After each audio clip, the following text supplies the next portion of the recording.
The basis of this podcast is business as unusual. So Mm, I have to ask you this question. mm. What is the most unusual experience you've had so far in what you do? Okay. Understanding or coming face to face with really distorted perceptions of reality that some people have, where literally person A, Hmm. B, C will see X, and then person D will see Y, and it goes, how on earth does this make sense?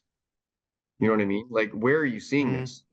And at Hmm. first, a few years ago, it didn't make any sense to me. It was troubling. It's like, how on earth do you see? Are we seeing the same universe here? Are we in the Hmm. same planet? But Hmm. that was one of the most unusual things, is appreciating that people fundamentally experience the world in extremely subjective ways based on their conditioning. And I think it was extremely humbling to have my ass kicked a few times, realizing like everybody does not see the world the same way as I do. They do not experience the world the same way as I do Hmm. on a multitude of different levels. Hmm. Right? Literally the way their values are stacked, the way they see things, the way they interpret information, because people see the world as they are, not as it Hmm. is. And I think there's been several unusual instances of that. But one of the things that this has taught me, and I think would be useful for anybody listening, is, before you work with someone or get involved with someone, take the time to get to know them. Really take the time to get to know them. Hmm. Not always just superficial first impressions. Ask the tough questions. Are your values aligned? Do you have a clear line of sight on what you want to do? Do you have a relatively harmonious disposition of the world that's in sync with each other? Because I used to Hmm. assume, foolishly, everybody kind of thinks the same way as me. I'm pretty optimistic. I like to see the good in people, et cetera, et cetera. Yeah, well, Hmm. not the case, okay? Hmm. So I think, yeah, that would be the most unusual thing in my work, is seeing how amplified that can be. Interesting. Now, do you think that this different view Yeah. that you may have from others, is it because, you're Canadian?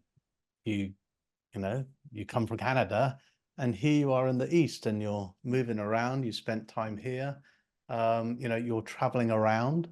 Mm. It's giving you a different perception of what the reality is. The specific cases where I can think of, there's many, had a lot less to do with cultural differences and experiences that way. Mm, They had a lot more to mm, do with individual perception. Yes, of course, as a mm, Canadian living over here, mm, and having very different conditioning growing up, I'm going to see things different. mm, But mm, I shouldn't say but, say and, I've always mm, made deep attempts to understand, the place where I'm mm, living. I think that's important to do. To be mm, humble, mm, recognize that I'm here as a mm, place of service, and see the mm, world through their eyes the best I can. mm, There's only so far you can go with that, but you can continue to try. In this specific case, I think it just has more to do with people's life experience, mm, right? mm, If things happen to somebody repeatedly, 10, 20, 30 times in business, right? They're going to develop a certain disposition around that particular aspect of business or their lives, mm, mm, mm, right? If I have not mm, had that, or, if you invert that, then we're just not going to see the situation the same way. mm, Right. So it mm, comes down to a lot more individual differences than I would say with cultural. Of course, that mm, still exists, however. Yeah. mm. So it sounds like the conditioning, it might not be just a sort of a cultural thing, or it's not necessarily, culture has something to do with it, Sure. but it's the experiences that a person has, Absolutely. so if they've had loads of curveballs thrown at them Yeah. and it's been a bit of a rough journey, Yeah. and they've been exposed to lots of different situations, which could be a different culture, maybe Yeah. makes them a lot more agile because they've got to adapt to it.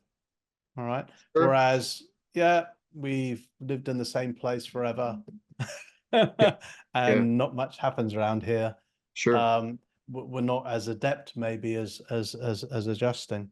So when unusual stuff happens, we're not geared up for it. Yeah. We're not geared up for it. Yeah. Because you were explaining what you were doing right at the beginning, And this sort of resonates to, the book that I wrote, Business as Unusual, hence the name of the podcast.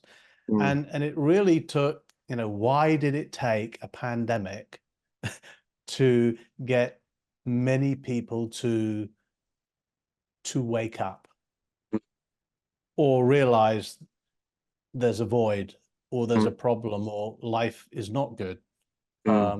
And lots of people have been triggered, maybe in a good way, to start that journey of transformation, to question, what the status quo is, what this business as usual is, because that's gone.